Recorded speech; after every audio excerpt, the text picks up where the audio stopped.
J'ai toujours été proche de ma petite sœur, Sarah. Notre mère était toujours prise par le travail et notre père nous a quittés quand on était petits, donc c'était surtout à moi de l'élever.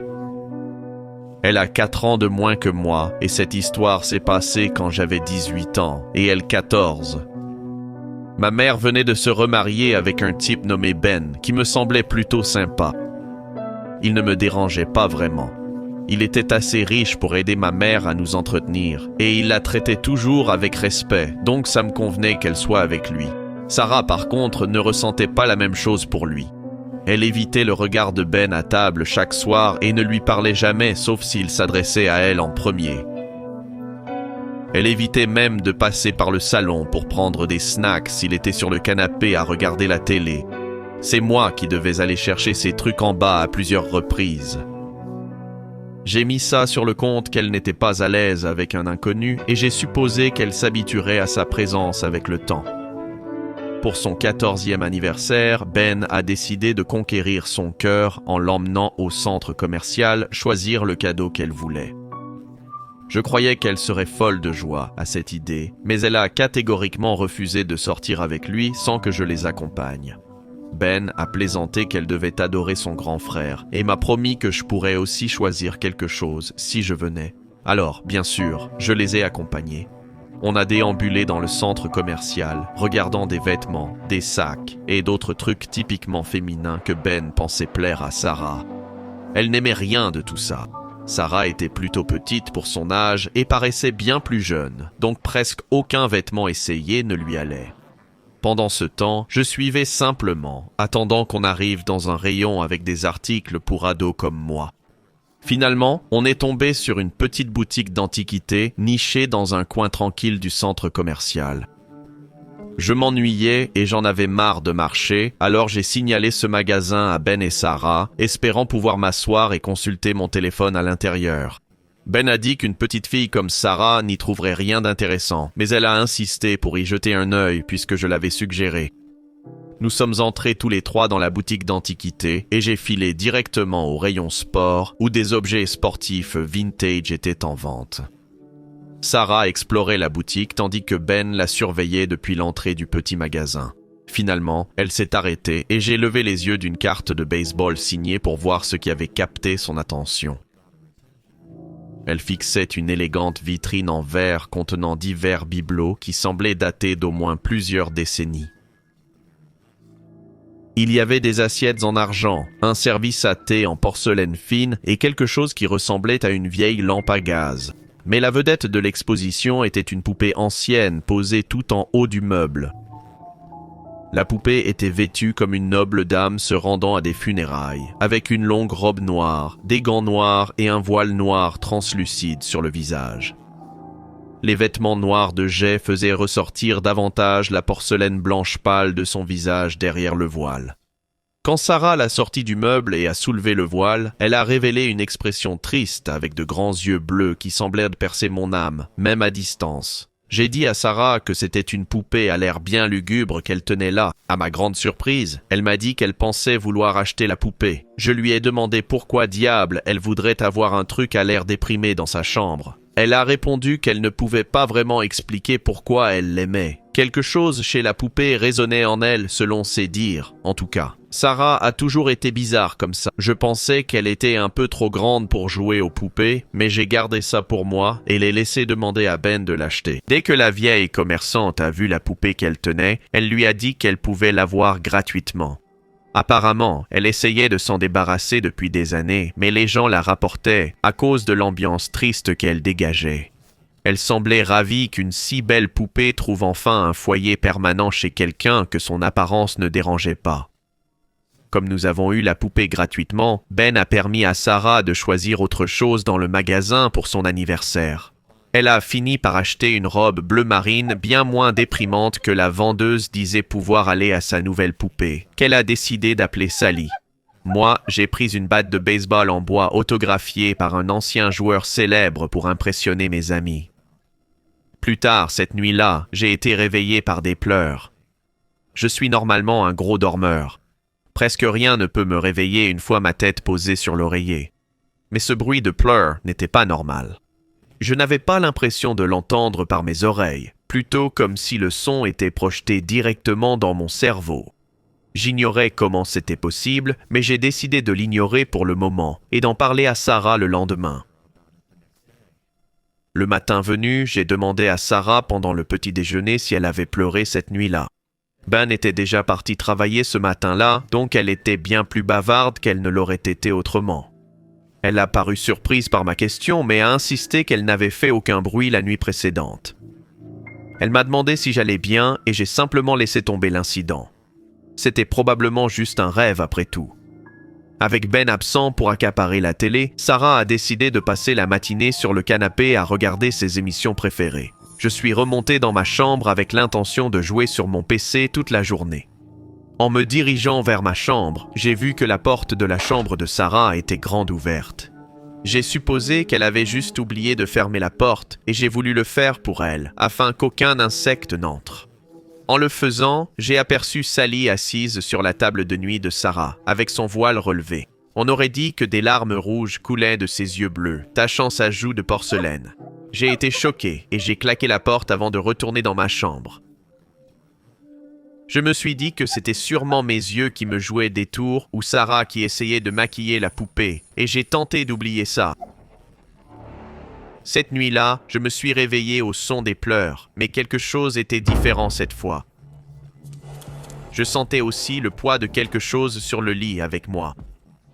Mes yeux se sont ouverts d'un coup, et j'ai vu Sally assise au pied de mon lit, ses yeux bleus pleurant toujours des larmes de sang.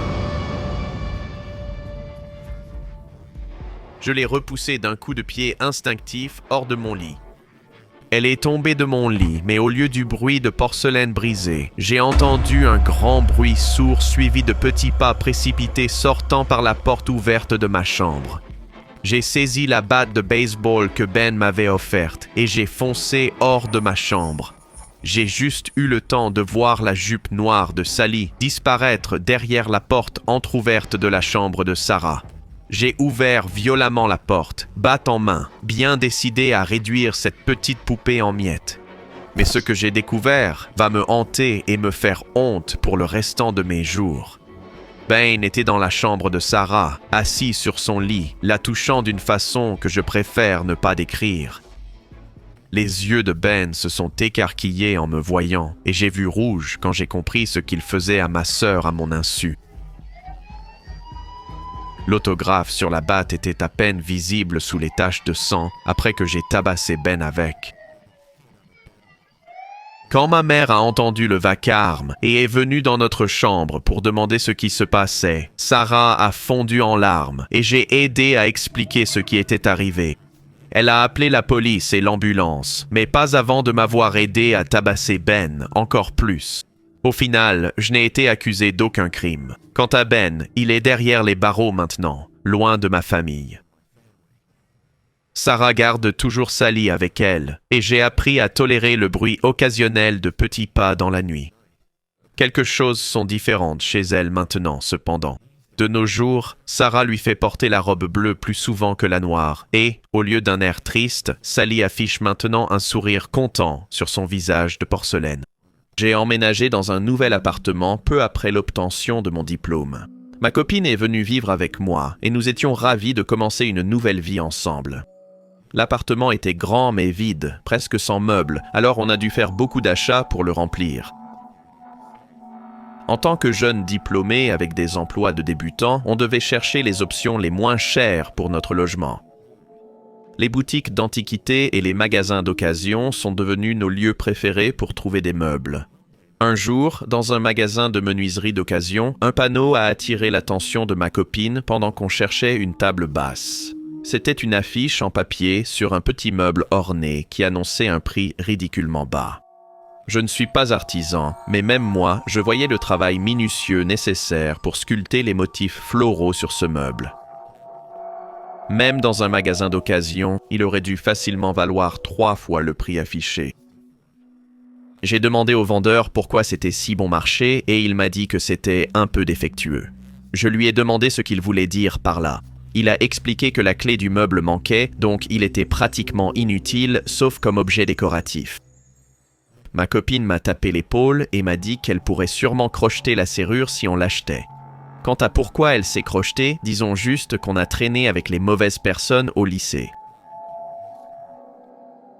On a acheté le meuble orné et la table basse en bois qu'on cherchait dans la boutique. En portant le meuble jusqu'à la voiture, j'ai été surpris par son poids vraiment lourd. Quelque chose semblait aussi bouger à l'intérieur. J'étais excité à l'idée que quelque chose d'inconnu puisse s'y trouver. Ça pourrait même être un trésor qu'on revendrait plus cher que le prix du meuble. De retour à la maison, j'ai porté et placé la table basse dans le salon. Ma copine a immédiatement posé le meuble sur la table basse après que je l'ai fait. Elle a passé l'heure suivante à essayer de crocheter la serrure avec tout, des épingles à cheveux au trombone, avec un documentaire True Crime en fond sonore à la télé. Celui qui avait fabriqué la serrure du meuble ne voulait vraiment pas qu'on puisse l'ouvrir sans la clé. On pourrait penser que ça nous aurait découragés, mais ça nous a donné encore plus envie de l'ouvrir. On s'est dit que si quelqu'un avait pris tant de précautions, ce qui était à l'intérieur devait être précieux, comme des bijoux, des antiquités ou même des liasses de billets. J'ai proposé plusieurs fois de forcer le meuble, mais ma copine a souligné que ça pourrait abîmer ce qu'il contenait. Et puis, c'était quand même un joli meuble. Ça aurait été dommage de le détruire. Finalement, ma copine a réussi à déverrouiller le meuble avec une épingle à cheveux et une aiguille à coudre. Elle a tourné la clé pour ouvrir le meuble et nous avons enfin pu voir ce qu'il y avait à l'intérieur. Nous avons été légèrement surpris de voir que le meuble était rempli de foin.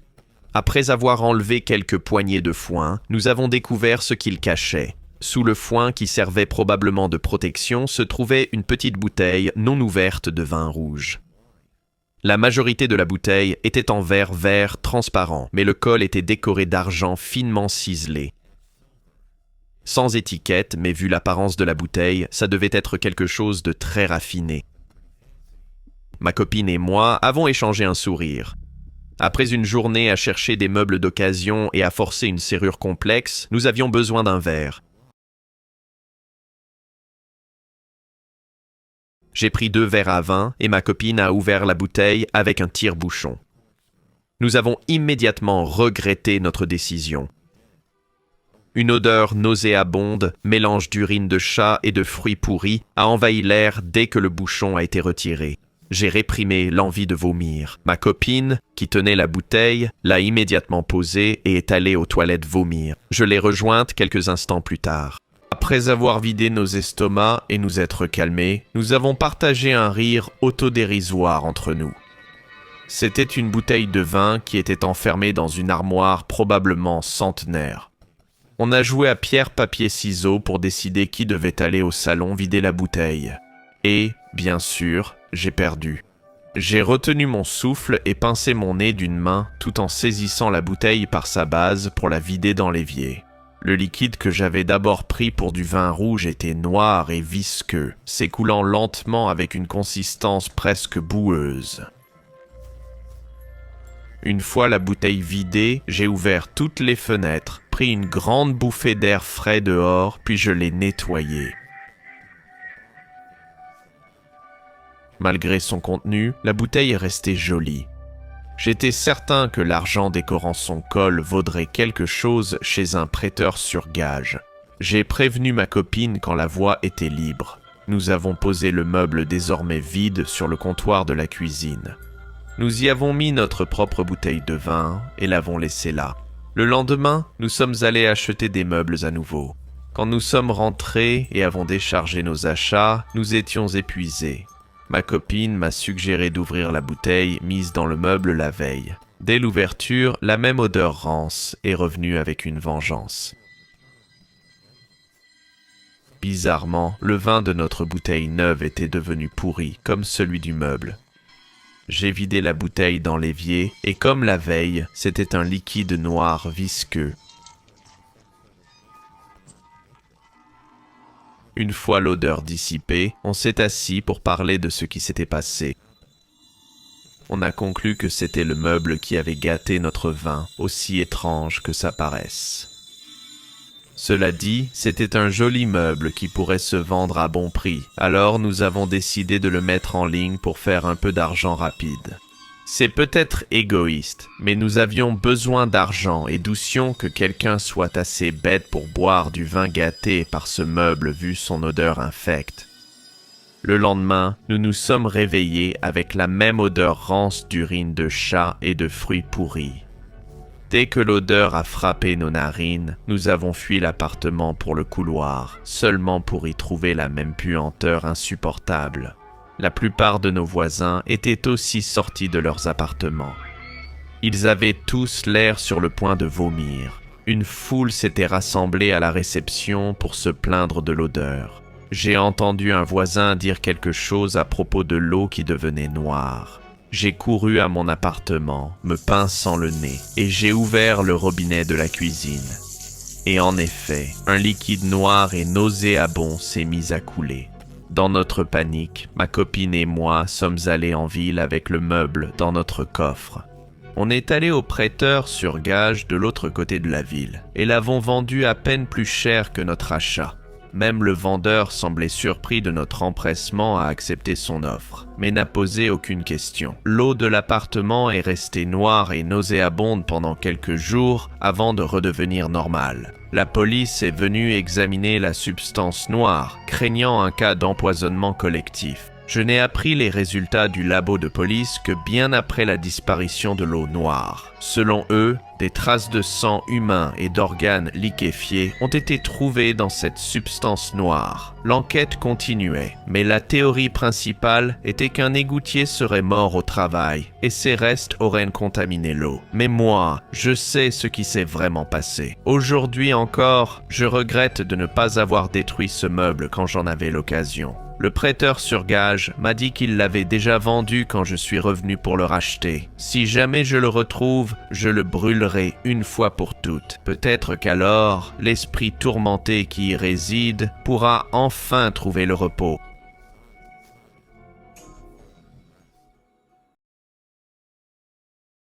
Mon père est décédé soudainement peu après l'obtention de mon diplôme.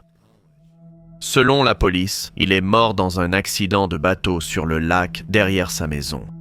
Il m'a légué la maison dans son testament et j'ai décidé d'y retourner vivre après les funérailles.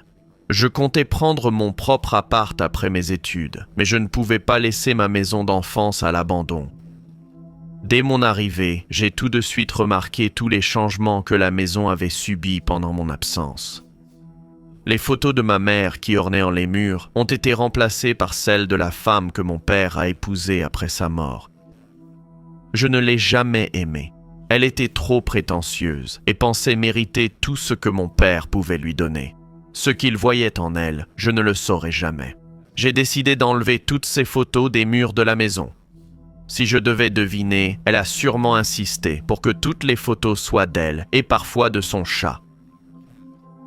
J'ai silencieusement remercié mon père de m'avoir légué toute la maison au lieu de m'obliger à la partager avec elle. J'aurais aimé qu'elle ait eu la décence de nettoyer avant que le tribunal ne l'expulse. Toute la maison était en désordre total. Des griffures marquaient les murs, sûrement du chat de ma belle-mère, et plusieurs meubles étaient renversés ou abîmés. Ma belle-mère a sans doute causé ce chaos dans une crise de colère après avoir su que mon père ne lui léguait rien. J'ai passé tout mon premier jour dans ma maison d'enfance à nettoyer son désordre. Ce soir-là, j'ai ouvert une ancienne chambre d'amis et j'ai été surprise d'y trouver un petit atelier d'art improvisé. Il y avait des étagères pleines de tubes de peinture et plusieurs tableaux accrochés au mur. Je savais que mon père s'était mis à peindre récemment, mais j'ignorais son talent jusqu'à ce que je découvre son atelier. La plupart étaient des paysages représentant des scènes familières. Beaucoup montraient la forêt voisine, le parc local ou même les maisons du quartier. Mais la star incontestable de toute la collection était celle qui n'avait pas encore été encadrée. C'était une magnifique peinture de l'arrière de la maison, incluant l'immense lac où mon père était mort. Flottant au loin sur le lac, trop éloigné pour être bien distingué, se trouvait le même bateau bleu qui a chaviré, tuant mon père. J'étais triste en le voyant, car il me rappelait la mort de mon père et prouvait son talent artistique qui n'a jamais pu s'épanouir de son vivant. J'ai décidé d'encadrer cette peinture et de l'accrocher dans ma chambre pour me souvenir de mon père et du talent qu'il a découvert bien trop tard. Je me suis endormi cette nuit-là en contemplant les eaux bleues du lac dans le tableau de mon père. Je n'arrêtais pas de penser au titre du tableau et avant de m'en rendre compte, c'était déjà le lendemain et je devais aller travailler. Avant de partir, j'ai décidé de baptiser officiellement la peinture d'un nom inventé dans mes rêves, le lac de Saphir. De retour chez moi après une journée de travail interminable, je me suis dirigé directement vers ma chambre pour faire une sieste. Mais au moment de fermer mes yeux épuisés, j'ai remarqué quelque chose d'étrange dans le tableau. J'aurais juré que le bateau, à peine visible la veille, était devenu plus grand. J'ai fini par l'ignorer et j'ai simplement pris ma sieste bien méritée. À mon réveil, j'ai ouvert les yeux pour découvrir que le tableau avait encore changé. Cette fois, le bateau bleu était déjà à mi-chemin du rivage et deux silhouettes humaines y étaient clairement visibles. L'une d'elles était mon père et l'autre ma belle-mère qui le regardait sournoisement dans son dos. J'ai pensé que je devenais fou et je suis descendu me chercher un verre. Le stress et le chagrin devaient me peser, pensais-je. J'ai conclu que je devrais prendre quelques jours de congé pour ma santé mentale. J'ai appelé mon patron pour lui dire que je serais absent le lendemain. Il a été compréhensif et m'a dit de prendre tout le temps nécessaire pour faire mon deuil. Cette nuit-là, j'ai rêvé de ce que je ferais le lendemain pour me détendre. À mon réveil, j'ai vu que le tableau avait encore changé. Toute idée de détente a quitté mon esprit quand j'ai remarqué ce qui avait changé. Mon père était en train de sortir du bord du lac. Ma belle-mère se tenait derrière lui. La rame rouge du bateau fermement serrée dans ses mains, levée au-dessus de sa tête. J'ai réalisé avec horreur ce qu'elle avait l'intention d'en faire. Je me suis frotté les yeux, essayant de me convaincre que j'hallucinais, mais quand j'ai regardé à nouveau le tableau, il avait encore changé. Mon père gisait mort sur la rive peu profonde du lac, sa tête fracassée et ensanglantée. Derrière lui se tenait ma belle-mère, la rame à la main, dégoulinante de sang presque invisible sur la peinture rouge. J'ai immédiatement quitté ma chambre et couru vers le lac derrière la maison. Le bateau bleu était toujours là, ainsi que ses deux rames rouges. L'une d'elles portait une légère tache rouge à peine perceptible sur le plat de sa pale. J'ai appelé la police et leur ai demandé de venir enquêter. Dès que je leur ai montré la tache, l'enquête sur la mort de mon père a été rouverte. Ma belle-mère a été arrêtée peu après. En interrogatoire, elle a avoué avoir tué mon père pour hériter de sa maison et de sa fortune. En prison, elle n'aurait ni l'un ni l'autre. J'habite toujours dans ma maison d'enfance et le lac Saphir reste accroché au mur de ma chambre.